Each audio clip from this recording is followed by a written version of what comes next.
평가해야 될지, 또 그 선거에 어떤 성과를 거둘지 좀 한번 말씀해 주십시오. 국민의당 같은 경우 지금 더민주가 저렇게 이제 공천 파도 이제 혼돈 속에 빠져 있기 때문에 어지간하면은 사실 반사이익을 누리면서 그쪽에 지지율이 빠지면서 국민의당으로 이동하는 이게 이제 가능했을 법한데 별다른 아직까지는 이제 그런 의미가 나타나지 않고 있는 것 같아요. 그러니까 더민주로부터 등을 돌리는 층이 있다 하더라도 국민의당으로는 안 간다. 뭐 이런 얘기가 이제 되는 건데요. 이게 이제 그만큼 지금 국민의당이 특히 그 야권 지지층으로부터는 지금 이제 완전히 엑스퍼가 처진 좀 이런 분위기를 이제 반영하는 거 아닌가 이런 생각이 이제 드는데요. 지금 한마디로 해서 뭐 이번 총선이 이제 뭐 누가 덜 잘못하느냐, 누가 더 사고를 덜 치고 누가 덜 잘못하느냐에 따라서 판세가 좌우되는 이런 판이라고 이제 생각이 되는데. 전체적으로 봤을 때는 이제 국민의당 역시 뭐 지금 공천 뭐 진행되고 뭐 거의 마무리 단계 가고 있습니다만은 여전히 뭐 별로 이제 새로운 모습을 이제 보여주지 못했어요. 전혀. 그런 어떤 기존의 어떤 그 지지했던 층이 기대했던 그런 눈높이로 봤을 때 어떤 새로운 수신의 어떤 모습을 보여주지 못했고 가장 관심을 모았었던 광주 공천 같은 경우도 결국은 이제 한 명 불가리 하는데 끝이는 한 명만 컷오프되고 물론 이제 현역원을 뭐 인위적으로 물관해야 되는 거에 대한 부담 때문에 바로 이제 경선으로 이제 하고 물론 경선 규정은 이제 수기 배시 문제를 해가지고 정치 신인들한테 유리하게 최대한 자연스러운 어떤 물갈이를 좀 시도를 했던 것 같은데 막상 그 제도 자체가 해보니까 현역원들이 여전히 그 압승을 거두게 돼 있었던 이런 이제 현실 이것 때문에 이제 결국은 광주에서의 그 현역 물갈이도 한 명으로 이제 그치고 마는 오히려 물갈이 폭이 이제 뭐 다른 정당들에 비해서 훨씬 뒤지는 이런 이제 상황이 이제 돼버렸단 말이에요. 그리고 지금 뭐 수도권 같은 경우는 기본적으로 인적 자원의 어떤 취약 쪽에서 이제 뭐 절대적인 지금 열세를 뭐 면치 못하는 이제 상황이고 그래서 그래도 지금 뭐 여론조사 보면은 뭐 한 10% 가까이 이제 고정적인 지지율은 이제 또 나오고 있으니까. 뭐 이제 비례대표에서 몇 석, 또 이제 호남에서 하고 뭐 수도권에서 약간의 의석하면은 원내교섭단체의 이제 육박, 이제 좀 아슬아슬한 그 정도까지는 뭐 가지 않겠는가 예상이 되는데 아무튼 좀 어떤 반전의 계기는 공천 과정에서 뭐 마련을 하지 이제 못한 것 같아요. 다만 이제 광주 같은 경우는 국민의당도 별로 이렇게 기대에 부응하는 모습을 못 보였는데 또 더민주가 또 그 이상으로 마지막에 전략공천 세 군데 한 거 보면 거의 광주를 포기하다시피 하는 이런 이제 공천을 해보려 가지고 그래도 광주에서는 또 국민의당이 더민주를 좀 앞설 수 있는 뭐 그런 상황이기는 이제 한 것 같아요. 그거는 뭐 국민의당이 잘해서가 아니라 더민주가 거의 뭐 마지막에 이제 광주를 그냥 포기하는 것 같은 좀 의아할 정도의 이제 공천을 이제 해버렸기 때문에 그래도 이제 광주를 중심으로 한 호남에서는 뭐 어느 정도는 좀 또 국민의당이 또 지키지 않겠나 생각은 됩니다. 그 선거 때마다 물갈이 얘기가 나오니까 이제 국민의당도 물갈이 이론을 이제 적용시킬 수가 있겠는데 그러나 저는 국민의당은 기성에 있던 정당이 아니기 때문에 전일당이나 더불어민주당처럼 반 의석을 가지고 있는 쪽에 적용시키는 그 물갈이론하고는 다른 차원에서 봐야 된다라고 좀 있습니다. 대신 이제 그쪽으로 간 현역들이 과연 얼마나 양질의 사람들인가 이것을 좀 따지는 충분하다라고 보는데 그런 점 정치적으로 충분히 해볼 수 있다는 생각입니다.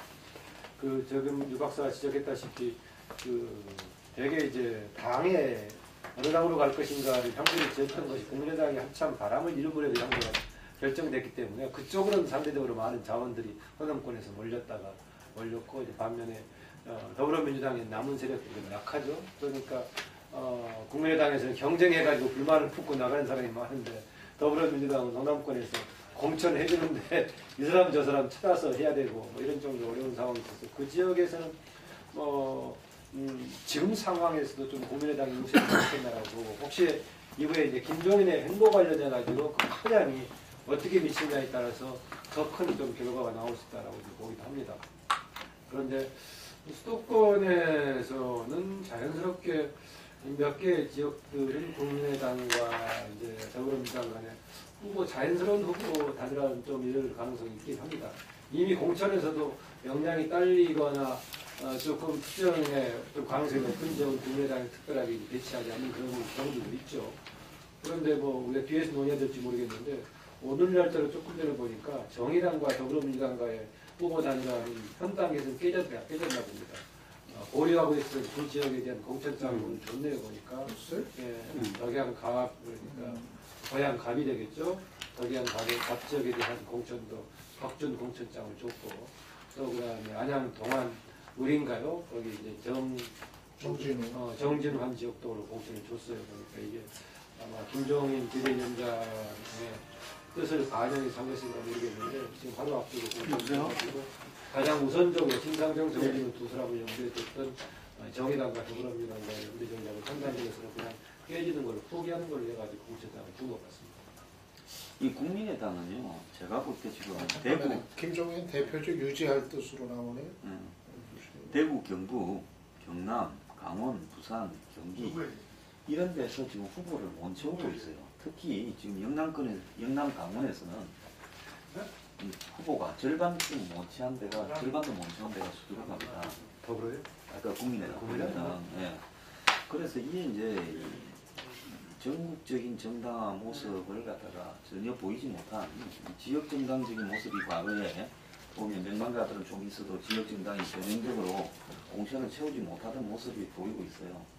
거기에다가 막판에 뭐 공관위원들이 비례대표하러 3명이 안철수 대표 채권이 같다 이런 부분은 이 국민의당이 지금 이야기하는 무슨 가치 부분을 스스로 완전히 무너뜨리는 행태. 또 뭐 정용화 같은 경우에 한나라당 경력이 있다는 건 다 아는데 공천 줬다가 또 그걸 가지고 뺏어버리는 부분.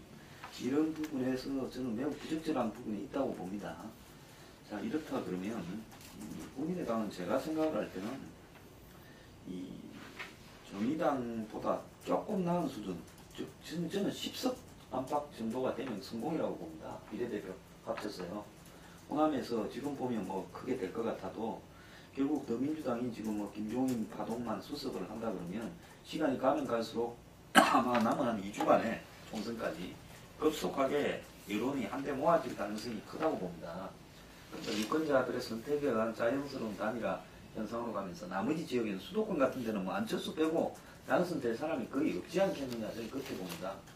그렇기 때문에 더민주당은 결국 전국적으로 한 7, 8% 득표하는 수준. 지금 득표율보다 지지율보다 훨씬 당 지지율이 낮게 나올 거예요. 투표하고 나면요. 국민의당은 그런 상황에서 국민의당은 뭐 교섭단체에 대한 근처도 못 가고 제가 볼 때 한 10석 될 거라고 보고 정의당이 제가 볼 때 뭐 한 7, 8석 나오지 않겠냐 비례대표하고 했어요.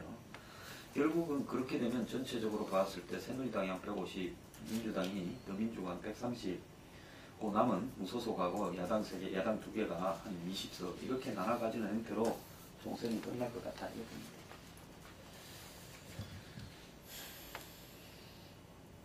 총선 이야기하는 거? 아니 그저 뭐고 국민의당 국민의당 숫자를 이야기하다 보니까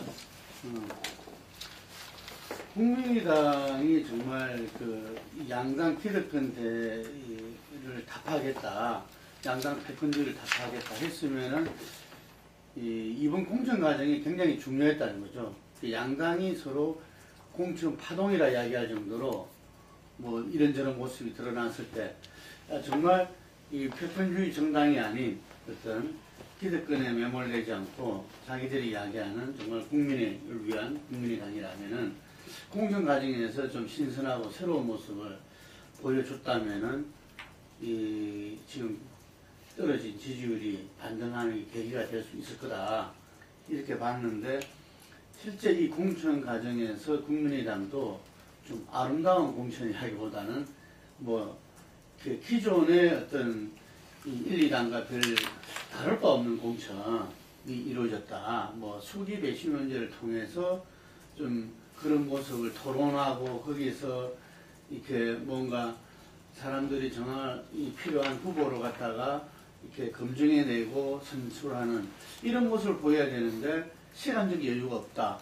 뭐 이런 식으로 해서 거의 다 수기 배심 문제가 제대로 된 케이스가 거의 없어요. 이게 뭐 그러면서 일부에서는 뭐 이렇게 난입해가지고 뭐 몸싸움하는 지경까지 TV에 이렇게 연출되고 이래서 이 국민의당이 공천을 좀 지지율 반등의 계기로 삼는 데는 실패했다 이렇게 보여집니다. 그런데 지금 국민의당 같은 경우는 어쨌든 간에 제일 중요한 그게 뭐 어쨌든 이 호남에서의 어떤 선전 뭐 국한될 수밖에 없지 않겠냐.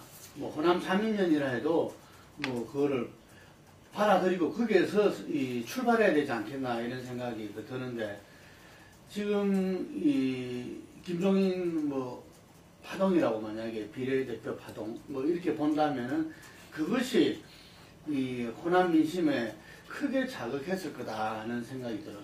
이게 그 부분들이 특히 그 강주 부분에서 아까 더민주가 뭐 제대로 된 후보를 공천 못한 것 같다 이런 이야기를 했는데 그래서 제가 볼 때는 이 최소한 호남에서 절반 정도는 국민의당이 가져갈 경우가 좀 계속 크다. 왜냐하면 국민당이 잘해서가 아니라 이미 있는 후보들이 지역 기반이 탄탄하고 그리고 더민주로서는 완전히 그 친노색을 이렇게 빼고 좀 새로운 모습을 보여준다는 이 젊은 층으로부터 지지가 있었는데 이 젊은 층의 지지가 상당히 약화될 가능성이 크다.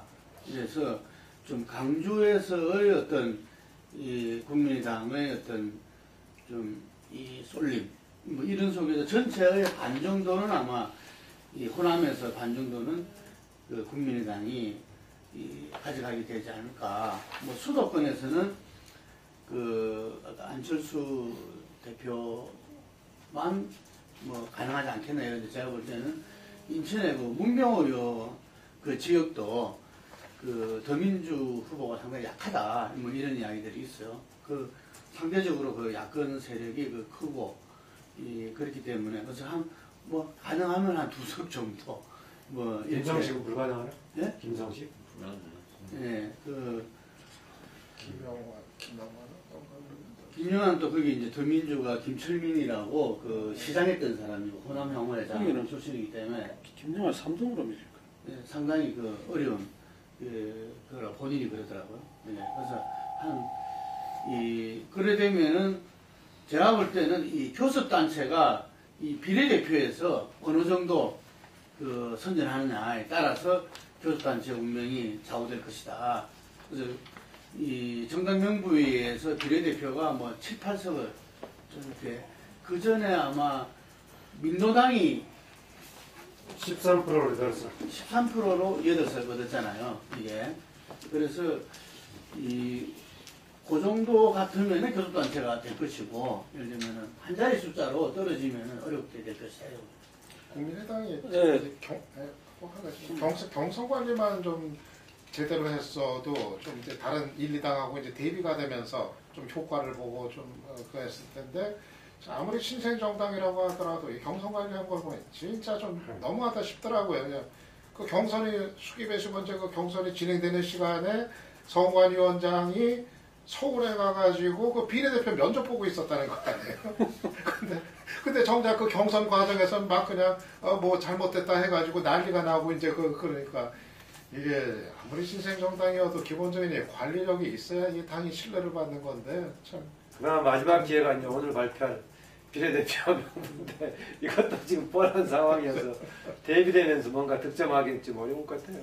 근데 저는 국민의당에서 최대 그거에 나는 이해를 할 수 없는 게 그 어차피 지금 물론 뭐 돈 문제 때문에 그랬는가는 모르겠습니다만 총선 결과로서 그 교섭단체를 구성하겠다는 게 이해가 되는데 이 당 저 당에서 그냥 낙천한 사람들 다 받겠다 다 오라고 그렇게 공공연하게 가는 게 자기들이 내거는 새 정치나 무슨 새로운 어떤 저거나 이거 하고 정말 너무 이제 배치되는데 그런 걸 너무 노골적으로 뭐 사람까지 검명을 하면 이름까지 검명을 하면서 와주시면 좋겠다는 식으로 저걸 하는 게 결과적으로 성과도 별로 없었잖아요. 그래가지고 온 게 뭐 부자연하고 저긴가 그 정호주의하고 두 사람 정도인가 그런데 왜 그렇게까지 그걸 하는지가 이해가 안 될 정도였고 국민의당의 김종인으로 이명식을 추천을 해요. 네, 하여간 뭐 지금 말씀하신 대로 국민의당이 처음에 내걸었던 거에 비해 가지고 어떤 그런 그 새로운 모습을 보이면서 국민의 기대와 신망을 모아가지고 우리 정치의 어떤 새바람을 일으키는 데는 현재의 모습으로 상당히 좀 한계가 있는 게 아니냐 이렇게 봐집니다. 그러나 다만 호남에서 얼마만큼 이제 성과를 거둬가지고 원내 진입에 원내 교섭단체로서의 진입에 성공을 할는지는 좀 지켜봐야 될 것 같습니다. 시간이 지금 많이 경과가 됐는데 간단합니다. 좀. 예, 20대 총선 변수 부분은 좀 엎쳐가지고 한 말씀씩 해주시고 그 다음으로 넘어갔으면 좋겠는데. 저부터 할게요. 저는 지금 야당이 이 선거에서요, 새누리당은 저렇다 칩시다. 새누리당은 시간만 죽여가면 자기들이 어쨌든 야권 분열이나 야당의 제대로 된 방향 설정이 안 돼 있기 때문에 이길 수 있다. 무난하게 이길 수 있다. 160, 70석, 뭐 180세 있었지만 그건 뭐 제가 볼 때 허풍이고 그렇게 보고 있는 것 같은데요. 그러면 야당은 이번 선거에서 아무리 이 선거라는 데 부분이 공천이 중요하고 공약은 hil식이라 하더라도 공약이나 선거에 지금 쟁점이 되는 아젠다를 걸어서 그걸 가지고 지금 여당을 물고 늘어져야 될 거 아닙니까? 이게 중간평가잖아요. 박근혜 정부의 3년에 대한. 근데 야당이 지금 현재로 보면 이번 선거에서 쟁점이 뭐냐? 한때는 경제적 불평등, 경제민주화 이런 부분을 가지고 집중 공격을 하겠다. 이렇게 설정해 놓고 있는 것 같은데 그렇게 조금 하다가 흐지부지, 조금 하다가 흐지부지 이렇게 되면서 실질적으로는 이번 총선에 대응하는 어떤 야당의 전략이 뭔가라는 부분을 제대로 보이지 못하고 있다는 겁니다. 비례대표도 그래요. 김종인식이냐, 신노운동권식이냐지 정말로 비례대표를 통해서 국민들한테 뭔가 이 비례대표를 보고 야당 좀 찍어야 되겠다라는 그런 감동도 하나도 없어요. 아니 한국에 전문가 아니면 운동권만 있습니까? 그 사이에 사회적 약자나 정말 소외받는 계층도 많죠. 그런 부분도 전혀 없단 말입니다. 그래서 이번 이 선거의 지금까지의 과정에서 보면 야당이 패망은 면했지만은 더민주가 실제로 선거를 끌고 가는 주요 아젠다를 설정하는 데 실패하고 있고 선거 기간 안에 한 2주 안에 그걸 갖다 걸어가지고 가겠다 이렇게 하기에 지금 내분이 너무 또 다시 심해져 버렸어요. 그래서 이 야당이 이번 선거를 대선을 치르는 예비전이다 생각을 하고 이 아젠다를 걸어서 그 아젠다에 국민들의 관심을 집중시키는 부분에 대한 전략이 부재한 채 그냥 이 한마디로 임기응변식 그냥 테크닉에만 집중하고 있다. 이것이 지금 야당이 이번 선거에 선전은 하겠지만 이길 수는 없는 요인으로 작용할 거라 보고 있습니다. 남아있는 최대 변수 역시 이제 야권 연대 가능할지 여부가 될 텐데요. 아주 제한적인 연대 정도 아니겠는가 그렇게 예상을 하는 게 상식이겠죠. 지금 이제 후보별, 개인별 연대는 막지 않겠다. 이제 그런 기조들인 거니까는. 근데 그렇게 했을 때 가능한 연대라는 게 아주 좀 제한적인 그런 걸 수밖에 없고 이게 외부에서 지금 더 이상 연대론이 힘 자체를 갖지 못하는 게 너무 이제 그 가능성에 대해서 다 회의적인 시선들이 워낙 지배적이고 양당 자체에서도 이렇게 적극적이지 않고 김종인 체제도 그렇고 안철수도 그렇고 워낙 소극적이거나 부정적이기 때문에 그걸 아는 상태에서는 당 밖에서 하는 연대론 이것도 더 이상 먹혀들지 않고 거의 다들 그 부분에 대해서는 자포자기식의 어떤 분위기가 이미 돼버린 것 같아요. 결국 그게 반전되기를 기대하기는 어려울 것 같고 이렇게 이제 갈 것 같은데 다만 이제 그거를 좀 상징하는 게 워낙 그 새누리당이 이제 공천 파동 때문에 좀 지지율을 깎아먹은 게 있고 수도권에서 특히 그리고 또 하나는 수도권에 이제 출마한 국민의당 후보들이 굉장히 이제 약해가지고 더민주하고 이 후보 간의 어떤 격차가 커서 이 표의 어떤 분산의 어떤 그 정도가 그렇게까지 크지는 않은 경우 지역들이 워낙 많기 때문에 그래서 그 속에서 치러진다면은 그냥 여당의 압승까지 일방적인 압승으로 갈 환경은 좀 아닐 것 같고요. 다만 이제 그렇다고 해서 또 공천 파동이 있었다고 해서 여당이 또 이렇게 근본적으로 흔들리는 이런 것까지는 또 야권 분열 구도에서 그건 아닌 것 같고 아마 그게 이제 좀 조정이 되는 정도 선에서 완전한 여당의 압승은 아니지만 또 여당이 또 일단 기본적으로 이기는 것 자체는 또 흔들리지 않는 그런 정도 선에서 이제 끝이 나지 않을까 이렇게 봅니다.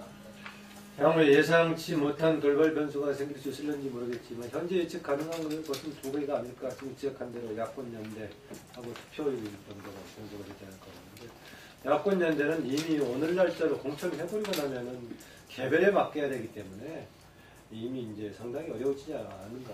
공천하기 전부터 당 차원에서의 전략을 가지겠다 모르겠지만 이제 정의당을 포함한 야권연대 같은 경우는 사실상 물 건너간 거고 개별적인 협상력이 달려 있는데요. 더민주 쪽에서 아마 포기하고 이제는 하지 않으려고 할 거예요. 개별 후보들이 자기들이 15%만 넘으면 가져갈 수 있다고 이제 번전치기 할 수 있다고 보니까 그런 상황이고요. 그 다음에 이제 국민의당의 경우도 수도권의 경우에 연대해야 된다고 강력하게 주장했던 지금 천정부 의원의 경우도 선거 일정이 시작했다면 본인도 지금 본인의 코앞과 속자이기 때문에 그런 문제에 힘을 받기 어려워서 이 역시 이제 개별 지역 사정에 따라서 이루어질 수밖에 없어서 크게 하나의 흐름으로 만들어지기 어려울 것이다. 몇 개의 지역이 선정된 이걸로 좀 봅니다. 근데 그런 사람들이 있더라고요. 국민의당에 공천은 받았는데 수도권에서. 근데 이 15% 나올 까 전망이 전혀 없어가지고 자기 포기하는 게 좀 연대를 명분으로 등록을 안 하고 주저앉아서 그냥 친구들이 많이 있더라고요. 어느 가는 이제 바로 나올 거죠. 네. 그게 지금 이제 추진되기가 어려운 상황이 이미 지나가 버린 것 같고요. 아마 등록에 그게 지금 3천만 원 정도에 1,500만 원이죠. 얼마 들어요 지금? 1,500만 원. 1,500? 1,500에서 지난번에 그 몫을 떠는 아니구나. 정치하고 싶으면 투표율은 아니 근데 실제로 돈 들어가는 돈은 그보다 많죠. 그러니까요. 백호라고 기타금만 네. 지금 하는 거고 이제 하는 건데 지금 투표율은 이번에 조절할 것 같죠. 저는 뭐 여러 가지 조절할 것 같은데 다만 이제 한 국민의당이 저는 2, 3% 올리는 좀 요인이 있을 것이다. 이전에 이제 여기 있는 새로운 정당이 들어가면서 하는데 전반적으로 여당이든 야당이든 끌어내려가지고 조금 지난 18대 때에 뭐 46%가량은 내려가려 할 수 있을지 모르겠지만 보통에 비해서는 아주 낮아서 이것도 당락에 어떤 영향을 미칠까 생각이 됩니다. 이번에는 지난번 18대 때 46.1%가 나올 때는 거의 이제 불참이 야권, 잠재적인 야권 성향의 지지자들이 대부분 빠졌다고 한다면 이번에도 일정하게 이번에는 여권 성향, 약간만큼은 아니겠지만은 여당을 지지하는 세력도 조금 열정이 떨어지지 않을까 좀 그런 생각해 봅니다. 저 부분은 어때요? 그러니까 지금 뭐 북한이 최근에 이제 보도나 그 보도가 뭐 조금 그게 있을 수 있겠습니다만 뭐 다시 핵실험할 준비가 거의 다 돼가고 언제든지 할 수 있다는데 이게 총선 전에 5차 핵실험 나오는 거 아닌가? 그거 하면 한 방이면 그냥 총선 때 절대 안 하죠. 안 해요? 총선 다음 날쯤 할 겁니다. 근데 그렇다 해도 선거 자체는 별 영향은 또 없을 것 같아요. 전 이게 나라가 참 희한한 나라라는 생각이 들어요. 그 해외에서는 진짜 한반도 전쟁에 대한 어떤 우려 위기 이게 고조가 돼도 여기는 그냥 너무도 그냥 이 면역성이 키워져서 그런 건지 뭐 아무 뭐 그냥 걱정도 안 하고 생각도 안 하고 이제 그래서 뭐 선거에는 뭐 워낙 이게 면역이 돼가지고 뭐 같아요. 제가 볼 때는 이번 선거가 뭐 기본적으로 새누리당은 그 가반을 넘을 것 같아요. 가반은 기본적으로 넘는다. 예, 그런데 이제 더민주 김종인 대표가 170석이면 승리다 이랬는데 그 부분들이 뭐 아주 그 언저리에서 이렇게 될 수가 있다 이런 생각이 드는데 왜냐하면은 현재 그 경합이라고 이야기할 수 있는 부분들이 한 50여 군데가 있어요. 50여 군데가 있는데 이 부분들에서 이 야권 연대가 이루어져서 야권이 1대1 구도가 된다면은 이걸 휩쓸 수가 있어요. 휩쓸 수가 있는데 만약에 1대1 구도가 안 돼서 분산이 된다면은 상당히 그 어려운 상황에 속한다. 그래 되면은 이 50여 군데에서 60% 정도는 그 새누리당이 가져가게 돼버리면은 뭐 이야기했던 180석이 그냥 꿈만은 아니다 이런 생각이 들고요. 그런데 그 중에서 이제 한 30군데 정도가 수도권입니다. 그래서 수도권에서 아까 말한 그 새누리당의 좀 무리한 이렇게 그 개파공천 뭐 그것이 공천 그 자체가 정치를 갖다가 퇴행시키고 뭐 이런 부분들에 도저히 말로 이야기할 수 없는 그런 부분들에 대해서 회의감을 갖다가 좀 이렇게 합리적인 보수층들한테 어떤 사인을 줘서 투표율이 이렇게 좀 낮아지는 이런 결과가 돼서 대선 때 결집하고는 전혀 다른 양상이 비춰질 수 있는 게 하나의 그 변수고 두 번째 변수죠. 이 야당이 이렇게 그 후보 단일화를 이뤄낼 수 있느냐 이런 부분인데 실제로 그 등록 이후 상황은 후보 등록 이 단일화도 상당히 어렵고 그 다음에 하더라도 효과도 이게 크지 않을 수 있는 이런 상황이기 때문에 이번 선거는 어쨌든 야권이 좀 어려운 선거가 될 것이고 제3지대 당을 제3당을 갖다 추구하는 안철수 국민의당도 호남에서의 어떤 생존 부분에서 좀 이렇게 교수단체를 아까 말한 대로 왔다 갔다 하는 수준이 되지 않겠냐. 그래서 이 결과가 뭐 큰 틀에서 보자면은 이 여당 이 새누리당 내에서 어떤 질서 재편이 이루어질 것이고 야당은 야권 재편의 숙제를 갖다가 막 남기게 된 결과가 될 것 같습니다. 예, 그 총선 변수나 또 총선에 미칠 영향이 있는 부분들은 그 정도로 하고요. 총선에 들어가죠. 이 부분은 그 수도권, 영남, 호남, 중부로 나눠가지고 그 전체 예측하고 그다음에 좀 눈여겨봐야 될 지역, 예를 들어 뭐 서울의 종로다 내지는 노원의 뭐 안철수 지역이다. 그다음에 은평에 뭐그 이재호가 지금 무소속으로 출마하느냐 마느냐 뭐 이런 좀 눈여겨봐야 될 지역들 있잖아요. 그걸 좀 이렇게 체크를 해보는 그런 그 식으로 하면 어떨까 싶습니다. 서울이나 수도권 같은 경우는 일단은 뭐 양자 구도로 대체적으로 뭐 대부분 다 압축이 될 것 같고요. 뭐 국민의당 후보들이 워낙 좀 열세여가지고 실질적으로 양당 대결 구도로 압축이 되면서 어쩌면은 막바지에는 조금 이제 더 표 쏠림 현상, 특히 그 야권 내에서 이런 게 좀 있을 가능성이 좀 커 보이고요. 아무래도 수도권은 그 새누리당 그 공천 파동에 대한 역풍이 좀 상당히 있을 거로 예상이 되기 때문에 뭐 야당 분열의 어떤 그 효과, 그 영향보다는 좀 이제 상당히 이제 좀 접전이 좀 펼쳐지지 않겠나 예상을 이제 해봅니다. 그리고 관심 지역은 역시 그 노원병 같은 경우 이제 다자구도에서 안철수 후보가 국민의당에서 과연 이제 살아남을 것인가 이게 이제 앞으로 또 정치권, 야권 질서와 관련해서 중요한 지역이 되겠고요. 종로 같은 경우는 지금 현재까지 여론조사는 지금 정세균 후보가 열세인 거로 나오는데 이 오세훈 후보가 새누리당에서 이제 만약에 당선이 될 경우에는 차기 특히 그 박근혜 대통령이 미는 후보의 가능성이 열려 있다는 점에서 이 오세훈이 또 어떻게 될지도 상당히 이제 좀 관심사가 될 것 같아요. 예.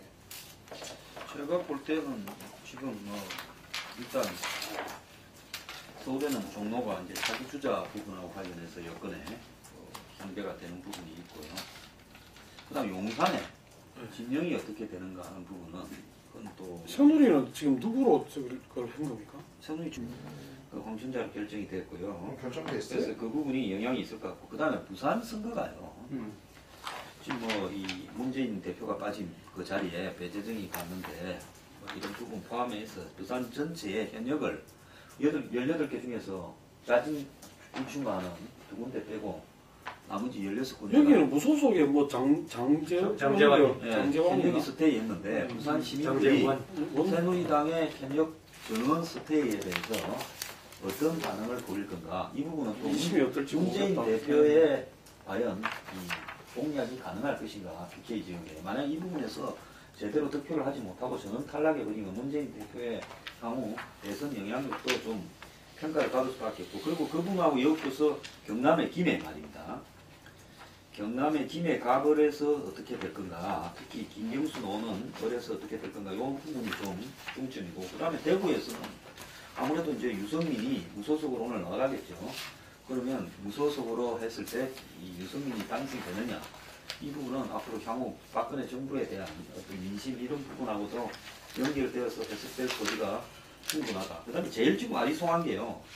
충청도인데 이해찬이 빠진 이 세종시를 비롯한 충남이나 충북의 대전에 정서가 현재까지는 보면 새누리가 뭐 압도적으로 유리한 듯한 분위기로 가는데 충청도가 과연 그렇게 예상대로 끝날 것이냐, 안 그러면 충청도에서 예상치 못하게 야권이 득세하는 거냐, 이런 부분이 있고, 그렇다 보니까 결국은 수도권 전체에서 과연 새누리가 몇 석 중 얻을 거냐. 제가 볼 때는 새누리가 이기지는 못할 거예요. 근데 한 5.5 대 4.5 정도로 서울, 경기, 인천에서 선방하느냐, 안 그러면 실제로 거기가 원사이드하게 기우느냐, 이 부분이 이제 새누리당의 신성이냐 대성이냐를 가늠하게 되는 바로메타가 되겠죠. 그 얘기하신 중에서 또 하나 이제 추가하자면 영등포 가불도서로 또 주목해볼 만하네요. 한때는 야당이 기반이었다가 근래에 와서는 또 여당 쪽으로 좀 넘어갔다가 지난번 선거에서는 둘 다 야당이 됐거든요. 그래가지고 김영주, 신경민 더불어민주당 소속이 돼 있는데 또 상대 후보들이 다 상당히 강한 전에 의원을 했던 권영세가 다시 도전하고 있는데 국민의당 후보까지 같이 있어가지고 상당히 상황이 간단치 않고요. 지금 사전 여론조사에서 보면은 권영세가 꽤 우세한 쪽으로 나오는 이런 국면이 있어 같이 고려해봐야 될 것 같고, 지금 여론에서 밀리고 있다라고 하지만 수도권에서 국민의당의 경우는 김성시 의원이 당락 정도 갈 것인가, 아니면 당락이 아니더라도 과연 어느 정도 득표를 가질 것인가 좀 주목해야 되는 부분이라고 합니다. 아까 지적했던 그 부산에서의 이제 사상에 저는 문재인 대표가 있었던 현재 배재정 의원이 출마하고 있는 지역의 경우는 거기를 이제 문재인 대표의 새로운 다시 복귀의 에너지로 본다면은 그걸 가지고 한다면 상당히 쉽지 않은 상황이다. 한두 개 정도가 아니라 대개 나왔던 여론조사에서 현재 주요 3작으로 했을 때 배재정이 제일 밀리는 걸로 나오거든요. 심지어는 손수저가 한참 격차가 나온 2등으로 나오고 하는 상황이어서 그 상황을 문재인 대표가 전염해서 이렇게 지원한다 하더라도 장제원 특히 넘어서기가 쉽지 않은 그 상황 같아서 그것을 만약에 길에서 복귀의 에너지로 삼으려고 한다면 좀 다른 것 같다. 대신 이제 김해가 두 군데다 지금 해볼 만한 상황이어서 오히려 그런 에너지 때문에 좀 바탕으로 움직일 가능성이 있다라고 보고요. 반면에 아까 충남은요, 의외로 지금 국민의당을 호남하고 수도권만 얘기했는데 충남이 과거에 자민련의 형태를 띄었던, 아니면 자유선진당의 형태를 띄었던, 아니면 누구였습니까? 지사가 했던 그때 뭐였던 국민중심당 형태를 띄었던 간에 제3당이 종종도 됐거든요. 이번에도 보니까는 11개 지역구에 다 국민의당에 공천을 다 했어요. 다 했고 그 중에 일부는 꽤 이제 지명도가 있는 사람들이 있어가지고 완전히 뭐 여기든 기대할 수 없다는 정도는 아니고 경우에 따라서는 뭐 한두 석 정도는 당선 가능성까지 있어가지고 이런 정도 조금 주목해볼 부분이 아닌가라는 생각이 듭니다. 그때는 지역당이잖아. 그런데 이제 나머지는 그 지역당이었다면 오히려 12명이 11개니까 더 당선 가능성 꽤 볼 수가 있을 것인데 지역당이 아닌 3당이니까 대신 이제 조금 유력 몇몇의 과거 의원도 했고 했던 사람들이 같이 들어있어서 그 중에 혹시 한두 명은 건질 수도 있을지도 혹시 모르겠다라는 생각을 해봅니다. 이제 총선 결과가 다음 달 아마 우리가 저 하기 전에 그 책 내기 전에 다음 내기 전에 나올 것 같은데, 이제 지금 예측하는 총선 그 숫자로 결과에 대한 이야기하지. 전망 그런 거하고 해가지고 이 총선 이후 전국에 대해서 조금 그 예측을 해본다면 어떨지 한 말씀씩. 전 총선 이후에 여야당이 다 대선의 상대를 놓고 여당 내부에는 또 당권, 야당 내부도 당권이 있잖아요. 그래서 그걸 어떻게 잡느냐라고 치열한 싸움이 벌어질 것 같고, 양쪽 다 한 7월달 중에 전당대회나 이런 7월달 개편이 6월 말에 있겠네요. 하겠죠. 네. 그렇게 되면서 결국은 거기에서 당권의 단계가 향후에 대선까지 가는데 결정적인 역할을 하지 않겠냐. 여권에서는 뭐 수단과 방법을 안 가지고도 제가 볼 때는 친박이 당권을 잡을 가능성이 높다 이래 보고, 야권은 어쨌든 친노가 또 당권을 해소해 가겠죠. 그 과정에서 이제 휴일점들이 각각 만만치 않을 건데, 어쨌든 그런 부분들 때문에 이 전국 쟁점보다는 정치적인 쟁점들이, 그러니까 이 정치 투쟁에 관한 쟁점들이 향후에 올해 선거 내내 지배해 갈 거다 이래 봅니다. 저는 그 새누리당은 과반 넘길 것이다. 그 기준은 지난번 19대 총선보다는 수도권에서 더 성적을 거둘 것이기 때문에 과반 넘길 것이다. 지난번에 152석인가 그랬었죠. 그래서 그보다 더 넘길 것이다라고 보고 있고, 제3당의 원내교섭단체 구성 여부에 대한 관점에서 봤을 때는 저는 구성의 가능성이 좀 있다라고 봅니다. 호남의 28석 중에서 전 절반 이상을 가져갈 가능성이 있다. 그 중에다가 이제 비례대표가 뭐 10% 정도만 가져간다고 하더라도 실제 득표는 한 12, 3%를 기준으로 될 테니까 그걸 감안했을 때 20석을 넘겨서 교섭단체 구성 가능성이 있다고 보고요.